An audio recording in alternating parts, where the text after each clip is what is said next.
President Biden's backyard looking like a war zone. Yet again, 2 people wounded after a gunman sprayed bullets in a crowded D.C. neighborhood. Panicked diners running for their lives and customers inside forced to duck and cover behind their tables.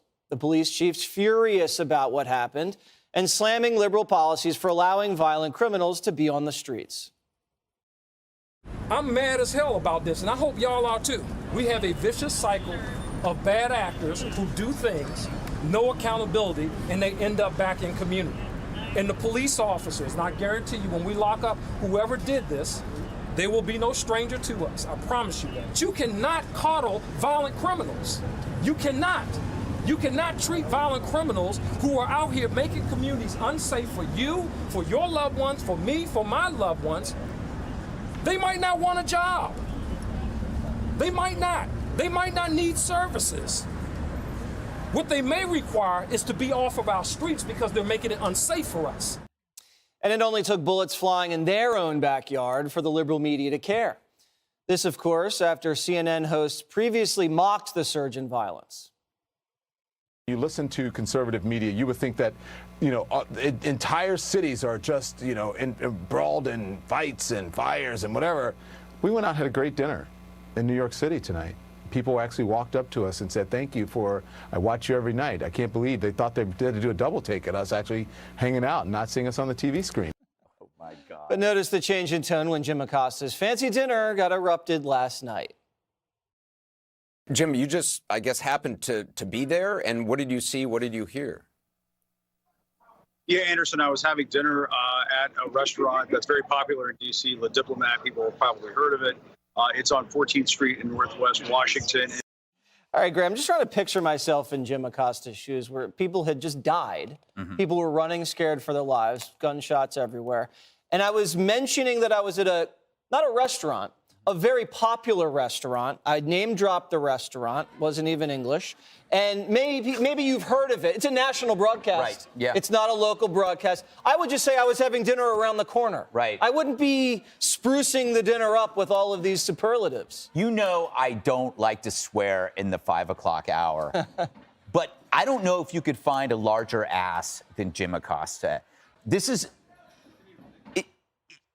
CNN has been engaging in a cover-up of violent crime for quite a while. They did it for political reasons. They did it because they wanted Biden in. There were people dying, and they were laughing about it. Those 2 clowns, Cuomo and Lemon, they were mocking people that were concerned about the crime. They were laughing about it.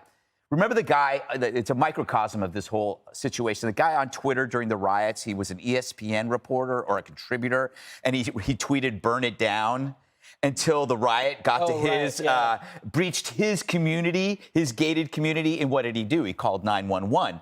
Now, I said this on this table a while ago. I said, it's not until the crime affects the national media that they will make it a national story. Until then, it's always going to be just a local story. It's also, of course, to Acosta's point here, it's only of interest because they can put themselves into the story. So it's an ego-driven story.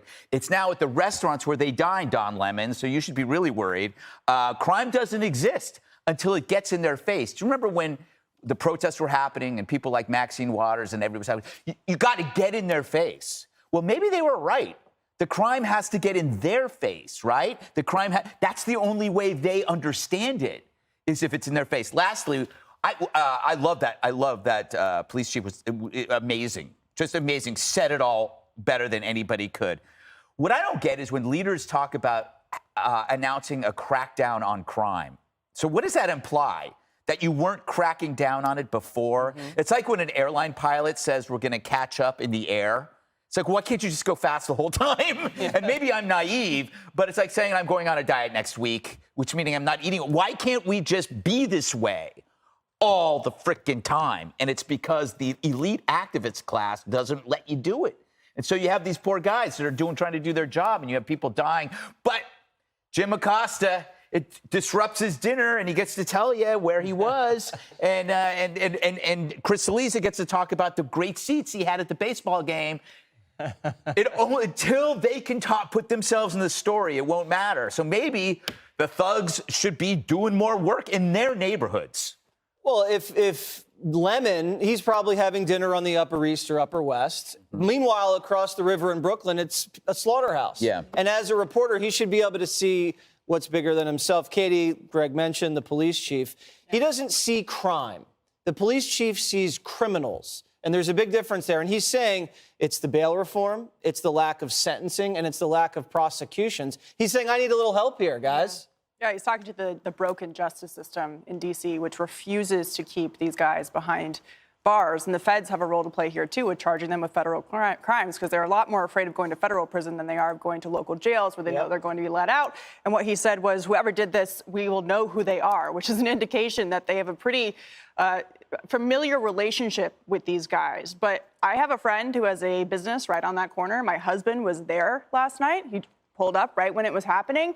And the truth is that there have been 108 murders in Washington, D.C. this year alone.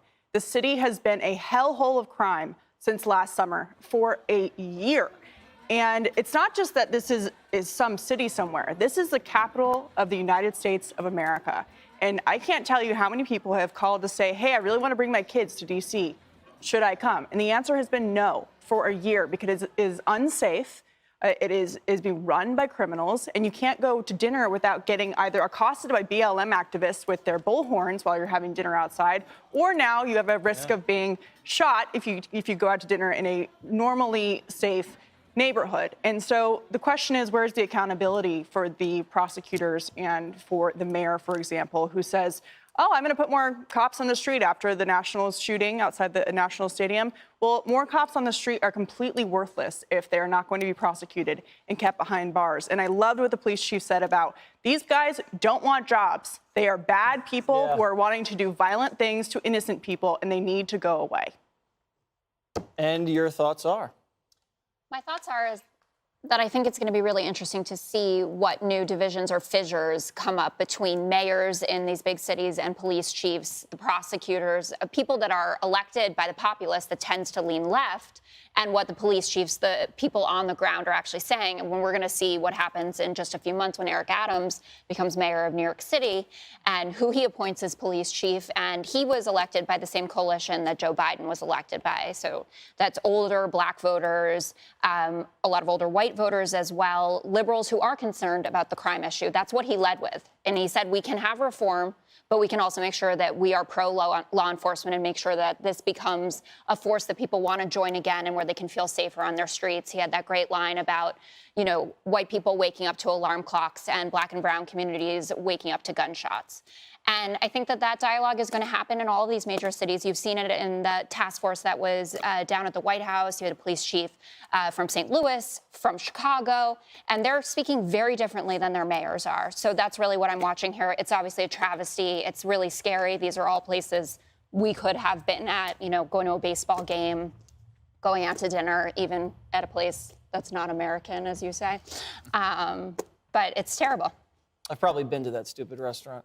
And I bet you liked it. I probably loved it. I probably did. Go ahead. I hate that word dialogue. I really do.